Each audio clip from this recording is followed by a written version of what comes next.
Hello everyone, my name is BCC Important and welcome to my YouTube channel. Today we are talking about music. What are the top 5 biggest, baddest and most impactful albums to ever come out of Zimbabwe? Let's talk.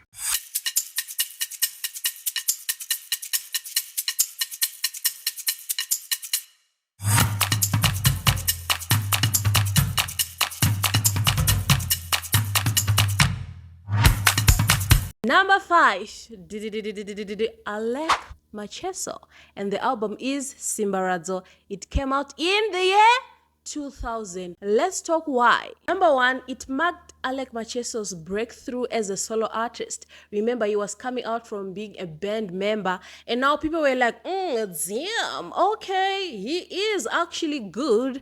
And number 2, he came out with his own distinctive sound of Sungura genre. Remember, we had different types of Sungura. We had Leonard Dembo, we had Simon Timbet. It was different, but he came with his own fusion, and it was really like, that bass guitar sound that was really, really different, and it really changed how we see Sungura or how we listen to Sungura, because now 2026, when we think of Sungura, we think of Aleck Macheso's type of Sungura. So that was very, impactful, and it changed the generation, the sound, the rhythm, and what we consider to be Sungura even today. Number 4, Gafa. Gafa Life, Kickstep. The album was in 2015, and let me tell you why it is one of the best to ever come out of Zimbabwe. Number 1, remember Zim dancehall, people didn't respect that genre. People thought it's just for drugs, it's nonsensical music. But Gafa came in, was like, nah, it is not.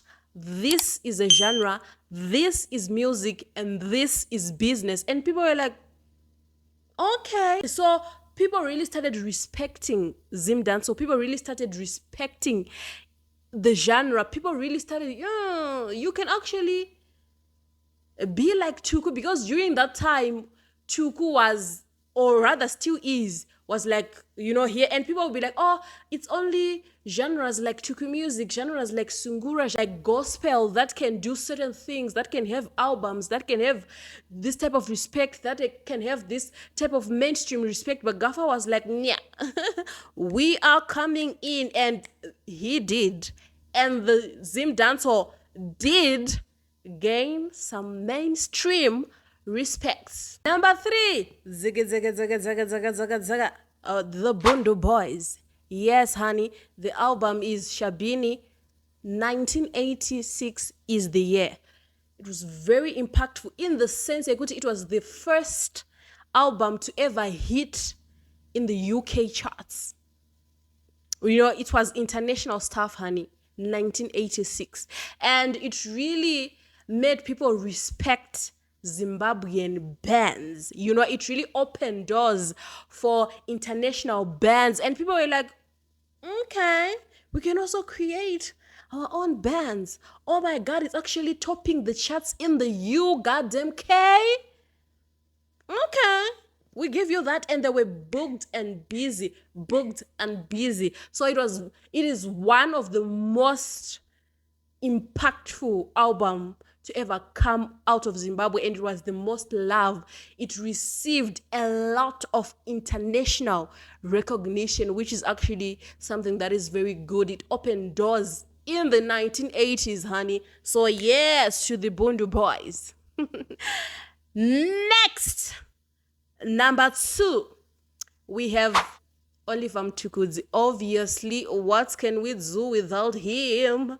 It's Mtukudzi, and the album is Tuku Music, year 1999. This is one of the albums that actually shaped modern Afrofusion. When people talk about, especially here in Zimbabwe, when you talk about Afrofusion, it was shaped by Tuku Music. And he is obviously one of the most internationally recognized musicians in Zimbabwe. Everybody knows these things. You can't say so. Tuku sound, Tuku music, Afro fusion, and he created his own distinctive sound that was loved locally and internationally. And that is a win, honey. That is a win. And that's why he is Zimbabwe's greatest, we all know. Next, number one, let's talk about who. It's giving Gandanga. It's giving Chimurenga. Who is that? Can you guess? Thomas Mapfumo. The album is called what? Corruption. When was it released? 1989. He cemented himself as the voice of Zimbabweans because now he was questioning the post-independent government. It was just a political album, straightforward political album, and people talked about it so much.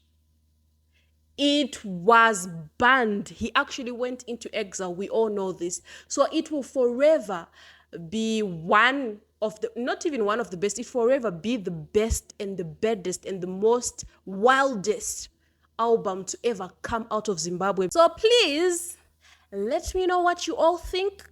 Maybe this video was all over the place. I will do better next time. So let me know what you think about this list. This is not my personal list. This is general knowledge considering facts and facts and facts. So it is not my list. It is not a list of your favorite artist. Nah. We are talking about facts. We are talking about numbers. We are talking about how this album changed either the artist or changed the environment, the movement, the consciousness of Zimbabweans, how it made a large number of people feel. You can understand, those are the things that we actually consider when we talk about these things. But it's actually something that you can research for yourself. This is what I found. It is not my personal, whatever, even though I do agree with the list. I don't want to lie. I do agree with the list. So I will see you on Thursday when I make another video talking about the 10 most controversial songs or albums. I'll see you on my next video.